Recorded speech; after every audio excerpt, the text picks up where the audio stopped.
And then Ziggy was like, and then Quantum Leap. That was the story. And Sam never made it home. Oh, hey, everyone. Welcome to the Heroes World in the finale Quarantine Podcast. I don't know what episode that was. Maybe you'll have to discover on your own. Oh, my God. Welcome. I am Stu. So he's out there somewhere. With me is the owner and proprietor, one of the owners and proprietors of Heroes World. That'd be John Ho. Say hello. Hi, folks.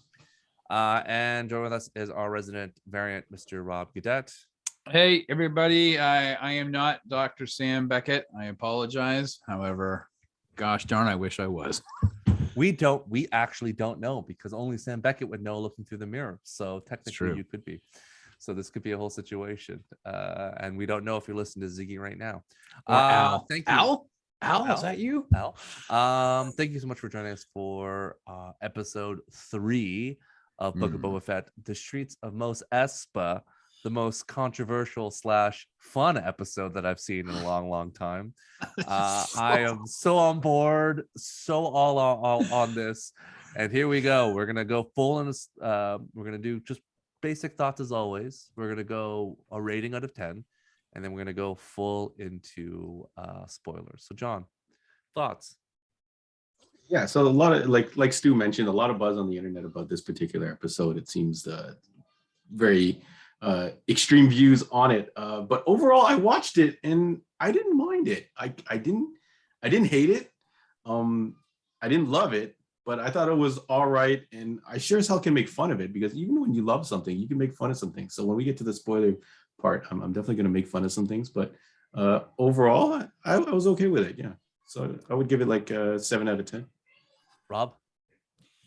Oh man, this show, for whatever reason, I find myself getting sleepy regardless of the time of day that I watch it. It's got something into it. But I will say I'm glad we didn't get a really long, protracted a flashback episode again.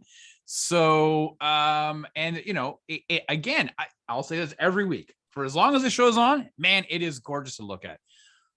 This week, my rating is I'm going to give it a 6 out of 10.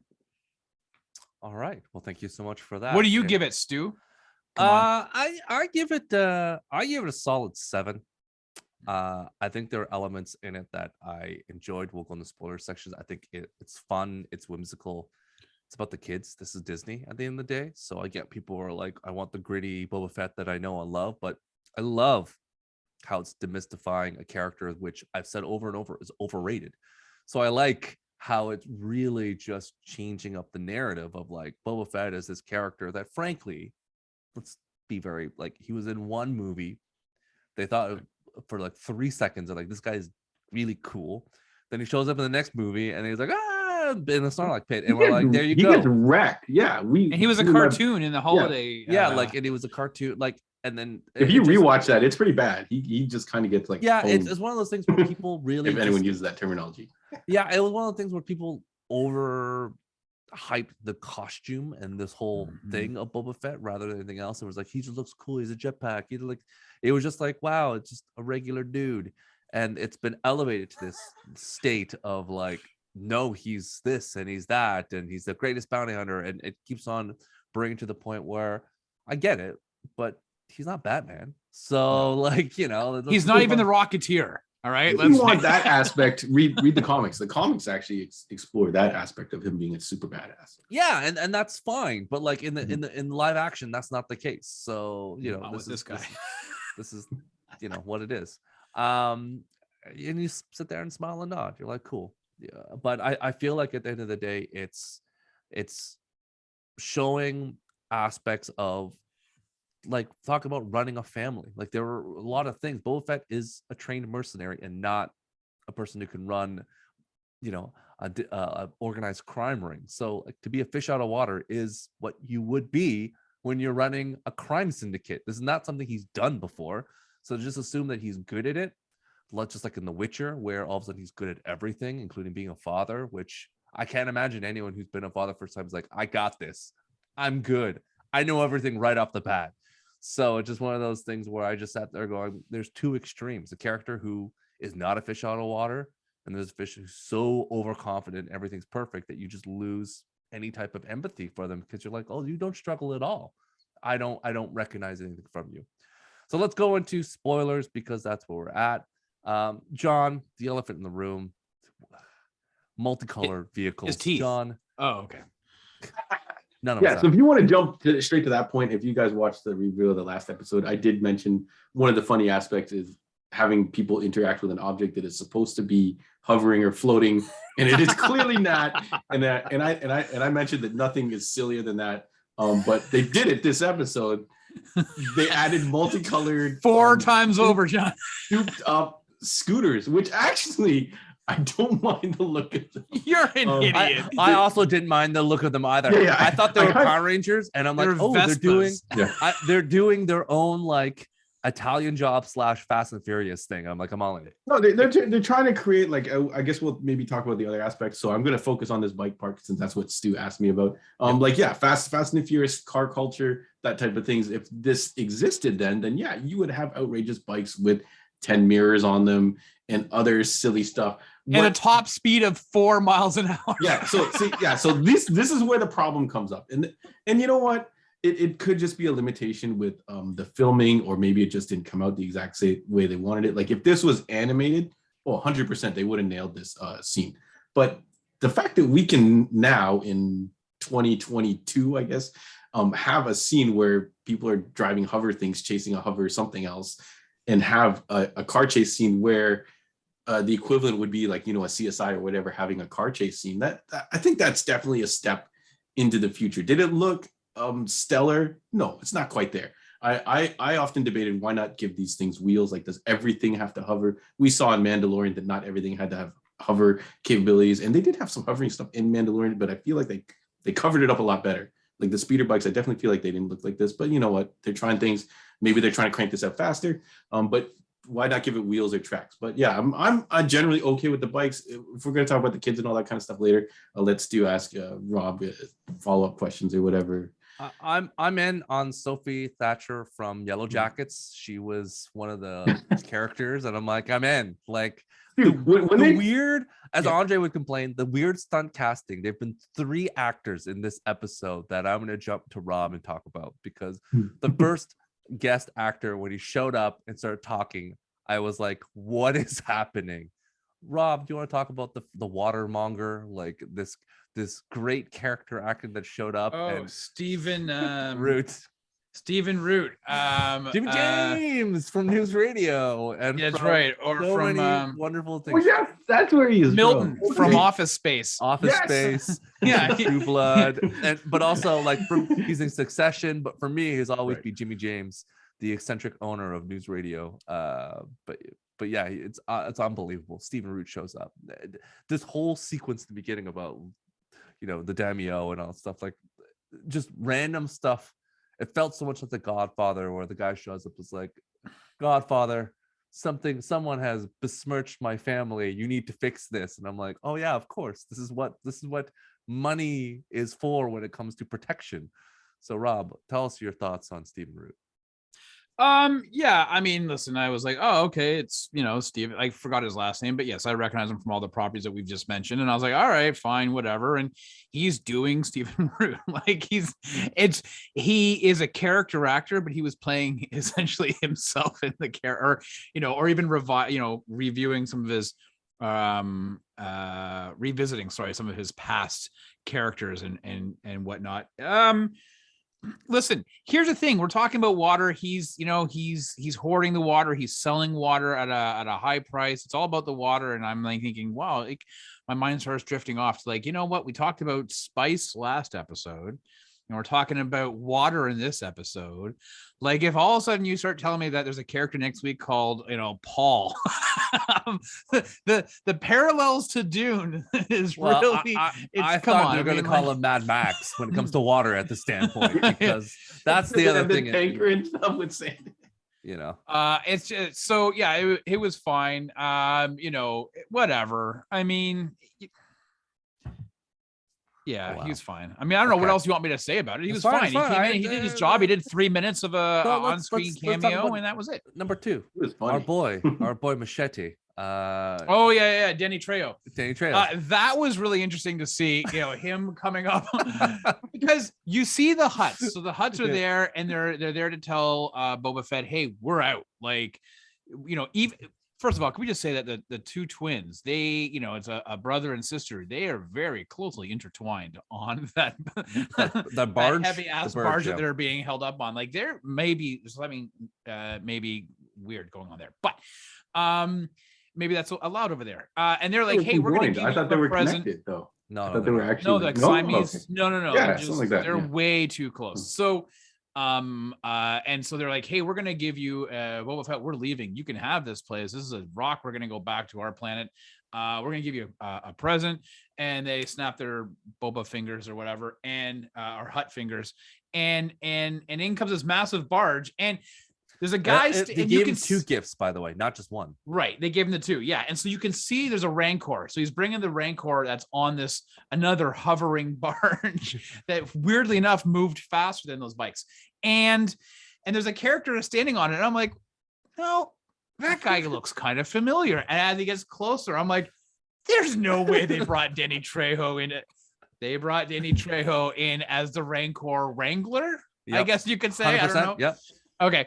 And I was like, hey man, it's Danny Trejo. I'm down for this. Like, I love Danny Trejo and everything he's been in. So I'm like, yeah, man, when I see him, it puts a smile on my face, but really bizarre. Like, it got to Robert the point, Rodriguez. This is his handprints all over. that's it. right. Yeah. So there you go. Right. Bringing in his crew from boy, Desperado and everything else of that, and Machete, but it's getting to the point where I feel like I'm watching one of those, like, now kids. Back in the day, you would have like the Carol Burnett show, or you would have these like variety shows on TV where all like these famous movie stars or TV shows would kind of pop in for a quick cameo. I feel like this is what's happening. We're into the variety show stage of Star Wars. We cameos from people. Rob and I had talked before, John, before you got here, on a TV show 1883. There's a prequel to Yellowstone. Prequel to Yellowstone, and a famous A-list Hollywood actor does a cameo for 3 minutes, essentially this exact same thing, and you watch it, you're like, is that what is that? And it just throws you off completely. He's been go for a while. He might be in for the next couple I think episodes. the is going to be here my for a while. understanding. That other role was like, I think just a one-off. Like, you know what? I want to grow some facial hair. I'll show up in Montana for a bit. I'm in, I'm out. That cameo was Tom Hanks. So you just see Tom Hanks and you're like, what is going on? And then you just kind of just kept his beard from the news of the world. Yeah, I think Danny Trejo will be in this show for a few episodes because, to Stu's point, he is Danny Trejo's boy, so it's not surprising. But Rodriguez, yeah. Sorry, Rodriguez's boy, but yeah, like let's see how it goes. It's and then the gift number 2 was as I refer to as BK. There's like, here, our bad for trying to kill you. Take this, whatever you want. It's up to you. I thought that he actually at that moment was like, yeah, you can join my crew, and he's like, yeah, just get out of here. So I was surprised to see him basically just look around and was like, okay, and walk away. I thought that he sprinted away. At some point, he starts running. Yeah, kind of running away. John, what do you think of kind of the special effects? What, because this was the first time you actually saw him lifting and interacting with characters. So you can see the like standing still, making the glare. Last episode, the costume looks fantastic. When they're fighting him, you can tell his movement is very limited. So. And I don't remember what the terminology is when you have a bunch of stunt people all interacting with one person and you have to like kind of wait your turn and you have to fill that dead space. They definitely need to work on that aspect, but it could be just limitations with this particular costume or whatever. He did look cool, like when he whipped on the electric knuckles buster or whatever the hell it was. That was cool. Although I do find so. We'll go back to the I don't remember what the kids are called, Stu, the neutrinos or whatever. It was the three of them from Back to the Future Part 2. They were Biff Tannen's gang and Back to the That's Future. Right. That's right. Jason Scott Lee. When they first mentioned them, they're leader of cyborgs. Do I know the name of the cyborgs? No. Yeah. So when they first introduced them, they're like, oh, they're a bunch of like street whatever, and they augment themselves with cybernetic parts. I'm like, this is my wheelhouse. oh man, this is awesome. We're gonna see like some Terminator, whatever shit. We're gonna see, and they're all Cyborg with Jean-Claude Van Damme. So shout outs to Sidekick Show. We're covering Universal Soldier, where they're wearing these really, really funky eyepieces. So they have that in this. In the Cybernetics didn't quite live up to what I wanted to see, and especially we've seen some really amazing stuff in Mandalorian. So I was surprised, but maybe we have so many characters. This is like a budget show. And well, maybe these characters have to do more. That maybe they could have made them more outrageous, and they would have been a short cable. But maybe these guys are actually around to stay, which is actually kind of interesting. But it was kind of funny. That guy had like a piston for a foot or whatever. Yeah. And then they close up and he like kind of like pile drives the end of the guy's spear. And I was like, really? This is what's going on? But it, like I said, maybe it's because these characters have to continue to show up, so they can't go crazy and make like give them Jack's arms or some crazy thing. I think that's when you start a video game, John, you get the basic level gear. Yeah. You have to build up to get the new stuff. So those are basic cybernetics, not the Luke Skywalker. I think just my expectations of what was going to show up. Like I can't expect to see they start Battle like this. Angel, Alita type stuff for a TV. This is still a TV show. Sometimes I feel like we have to check ourselves. And then they end like General Grievous, because Grievous is a cyborg. He has just organs in the middle and the robot out. So again, I feel that the elephant in the room, as we said before, is that the more actors you can throw in the show to remove the main actor from talking is the best thing you can do. I actually thought you don't see anything over here. Yeah, I actually thought he was pretty good in this episode, except when he had to fight in his underwear. But I feel like he did look better. So I don't know if the flashback scenes they filmed like right away, and then maybe he had some time to get in shape, or maybe they did film in the desert and he lost a ton of weight. But he looked pretty good. He had like a little bit of a tan, like a little bit more color in his face, and he looked a lot better in the armor this episode for sure. I think of like this biker gang, joked about it before about Power Rangers, but I more akin to Sherlock Holmes and the Baker Street irregulars. Like this is Boba Fett's eyes and ears, and one of the characters has an augmented eye who could see the pipe. Yeah, I thought that actually like the Universal reference aside, I thought it looked pretty good. We joked before, it's like a Mandalorian can't hide. A Mandalorian shows up as like, there's a Mandalorian. Like these are people that like people, the regulars are not going to pay attention to. So if these are his eyes and ears on the street, because when he walks around, he has two giant green men and an assassin, and he's wearing a Mandalorian helmet. There's nothing stealth or quiet about that. So I feel like, if this is kind of where they're going to fold it into part of his network, because again, they talked about how Bit Fortuna could not hold together, but like Jabba's empire. And I thought that was actually a really nice thing where they talked about how, now he outsourced a lot of it just to keep the power and whatnot. I feel like that's kind of thing about keeping the lights on that building. Like it's probably not cheap, Rob, as someone who knows a lot about owning property. A house with that much electricity, you think about all the rooms, all the air conditioning required to keep that place cold. You need a lot of money, a lot of credits, a lot of Mon Calamari. What happened to the old Rancor? Like did they just not feed it? Like it died, John. It died. Yeah, Luke killed it. Yeah, it's been gone since then. They never replaced it. Yeah, no. Why would they replace it? Then wouldn't they know it was gone? It's not, John. I don't think you realize. Of course, he knew it was gone. They talked about the last episode. John, no, but everyone should know. It should be like common, like to get a Rancor. It's not like you can just go to the corner store and pick up like a small pony. Like I don't know how you pick up. But I feel like that would be. I feel like this is a where do you go Thor, to pick up John? ponies Where you from show up to a pet store, it's like, give me an animal I can ride. Like what's big enough? And the guys are like, we don't have anything. We have a turtle. Yeah, well, give me a horse or a pony or something I can ride. It's like we got none of these things. John, you're Rancor. How come we were not made privy to that information? But anyways, John, it's the same reason why your daughters don't have a pony. You're just like, no, it's too expensive. We're not housing this thing. Where's it gonna go? So why don't you just get your daughter a pony? We'll put it out there right now. They would like a pony. Are you gonna pay for this pony? Are you stepping up? Is this? There we go, John. Why can't we get a Rancor? Is this episode being brought to us by Genuine? Is this why you keep mentioning the word pony so many times? I don't understand what's happening. Pony? And we just also props to the guy with the R&B. Can you name one other Genuine song? Can you name another Genuine song? No. I'll give you $500. You name another song. You know the one from Godzilla, Rob. You must know that one.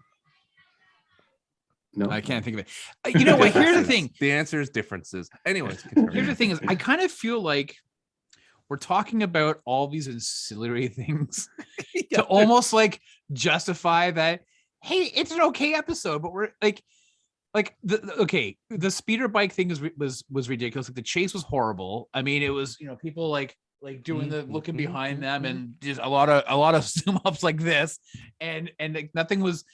There was no forced perspective or anything to like.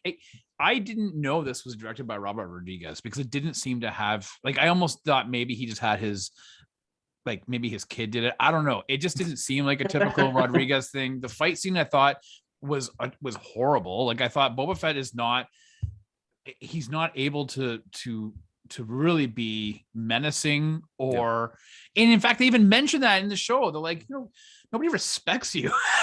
It's like, yeah, no shit. Neither do we.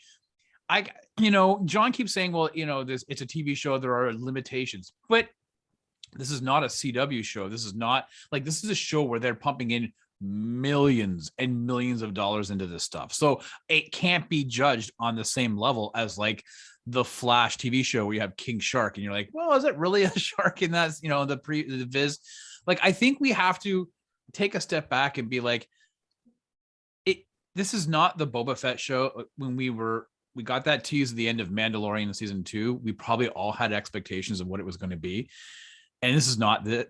And I feel like this episode is not it. What did they promise you? No, but I think they decided on a chair. Yeah, but we all envisioned, oh my God, this is the problem. But I think in this episode, what the three of us are doing are really just kind of making an excuse for why we're like, yeah, it had okay things. But it's like Boba Fett was shit. Right, like I'm sorry, the speed bike thing. I think you need to remember what the end credits were. I think the end credits was he was sitting on the throne and it said the Book of Boba Fett. And you're like, okay, cool. And in our heads, we envisioned something kind of neat. Nobody envisioned this. That's all I'm saying. And so I just think this whole episode we've talked about Stephen Root and Danny Trejo. And this you guys think of really wicked looking Vespas. I think they're from Team Knight Rider. Like I don't know, man. It just it had its moments. I'm glad for me that the flashback when he was back in his stupid tank and he's sucking on oxygen and he starts dreaming again. I literally said out loud with my son, I'm like, oh my God, not another flashback. And thankfully it was literally like, I don't know, a minute and a half and then it was over. And I was like, thank goodness we're more in the present with Boba Fett because we got to see more of Fennec, which, John's girl, right? Ming-Na Wen. So I was like, cool to see her a little bit and stuff like that. But I don't know, man. This is a 7 or 8 episode series. We're 3 episodes in. Like, I just feel like, I don't know. It feels weird. It feels like we talked about this last week. It's not even scratching the surface of what the Mandalorian did in its first 3 episodes. So I don't know.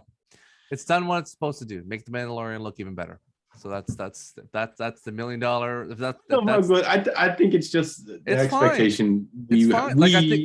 I had different expectations for it. I think at the end of the day, John, we talked. Well, at least I thought about the beginning that we have expectations for Boba Fett, and everyone was like, he should be kicking ass, taking names all the time. And this is not. No, not even that. I think I kind of like in my wheelhouse of TV shows is this whole outlaw life type thing. You know what I mean? So him running this empire, taking over. That's kind of what I wanted to see more of. And they're kind of glossing over it and throwing all these other things at him. So maybe he's going to get to it. Or maybe I'm just expecting something completely different. Like this couldn't be a show like, I don't know what you would say, like Sons of Anarchy or Ozark or something like that, where they're trying to run something crazy. It's not that type of show. This is a show that's going to be fun for Breaking Bad. Yeah. It's more like, this is more like a fun show where you have fun. And so it's a comic booky, like it's like, I don't want to keep. It's a gangster show for kids. Like CW That's the problem. Shows or whatever. This Boba Fett is like he's like Al Powell from Die Hard. He's really not doing much of anything. Like that's it. I'm waiting for McClane to show up, and I'm just thinking we got the Al Powell show. To your point, Rob. There's 3 more episodes left. They're continuing to build this infrastructure of characters for him to fight off because clearly he the mayor is now gone, clearly, who was voiced by Robert Rodriguez. So that there's that. Oh, nice. So he got to double dip and got some money for that one. I really liked his assistant guy. So I don't know. I wonder if that's the last we saw of him. But when he first showed up, I'm like, come on, this is too much. And then as I see more of him, I'm like, this guy's pretty funny. He is. He is funny. So, but in terms of, I think it looks like, it's David Pasquale, who is the voice of the tweak major domo, so of the mayor.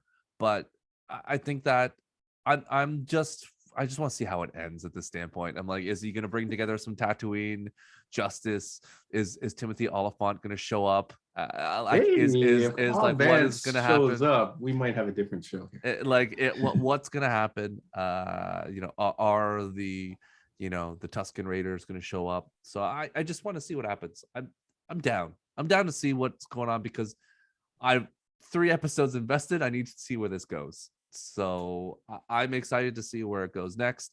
And as always, Matthew Berry, French kiss, fantastic as always, who plays the torture droid.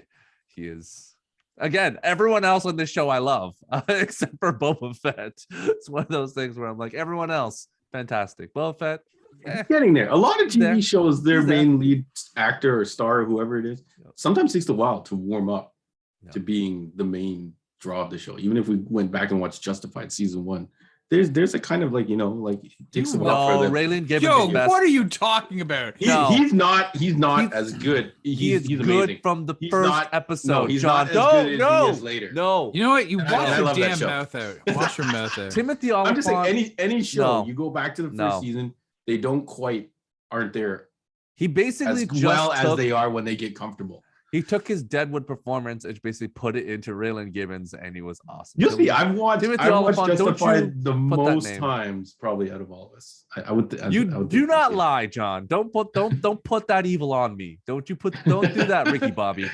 We don't talk about that.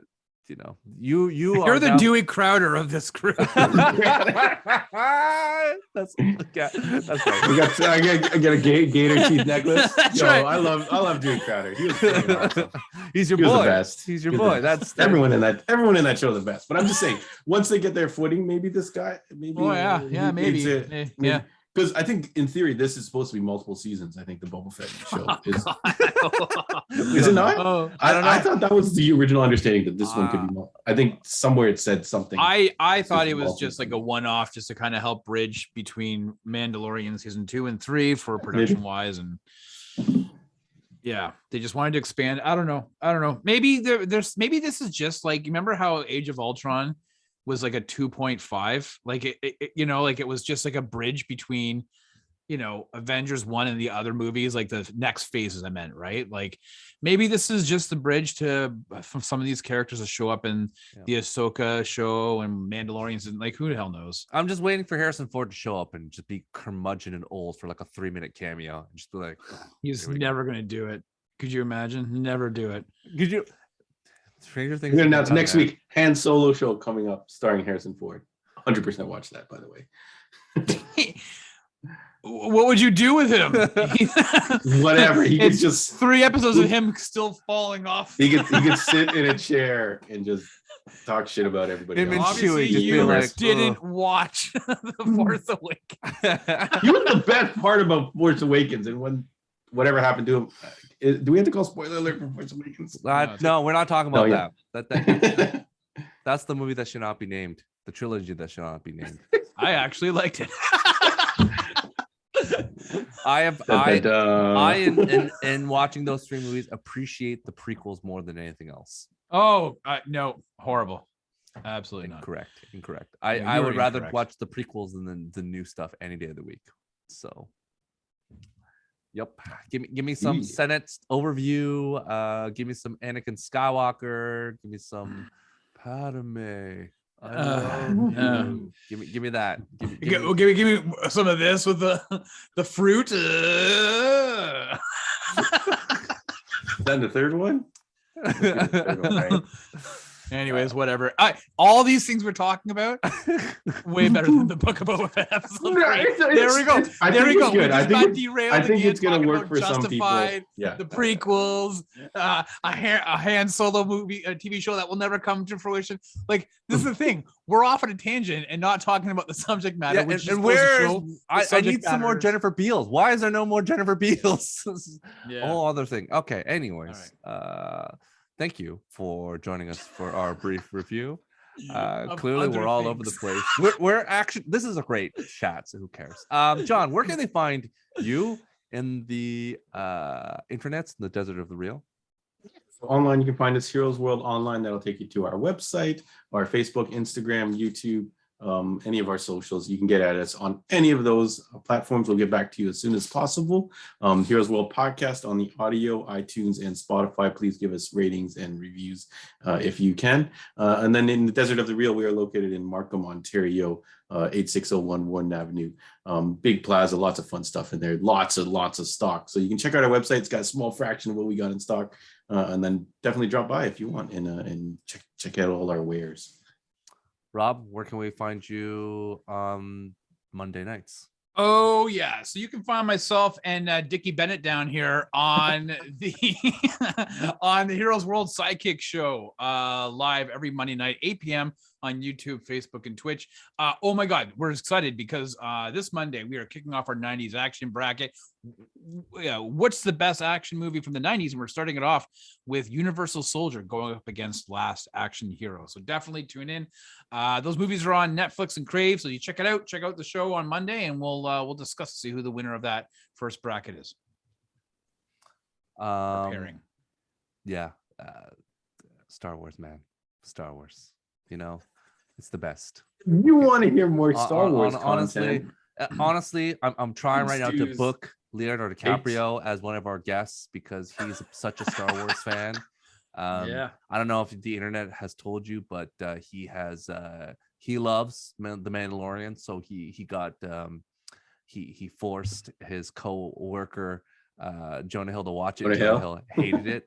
DiCaprio also, for a date once with a much younger lady, rented an entire theater for them to watch Star Wars, and let's just say she was not a fan. It's not a good date movie. Yeah. And then I think though, if you're if a famous star, if I don't know, I'm trying to think of a famous female star that rented out a theater and wanted to go on a date with me, and she was like, "Hey, let's watch, I don't know, whatever, pick a movie, right? Like, hey, let's watch Green Fame. Tomatoes. I love Fame from 1982." I'd be like, "This is the best movie ever. Thank you so much for having a date with me on this. When can we do it again?" Like that. I wouldn't be like, "Fuck this shit, man." You're kicked to the curb. So yeah, it's just damn stupid of that lady. DiCaprio, you got to come on the show. All right. Well, thank you for joining us. Please like, subscribe, join us for the wackiness that is this podcast or audio listening experience. Thank you so much. Have a good one. Please be safe out there. We will see you soon. Peace.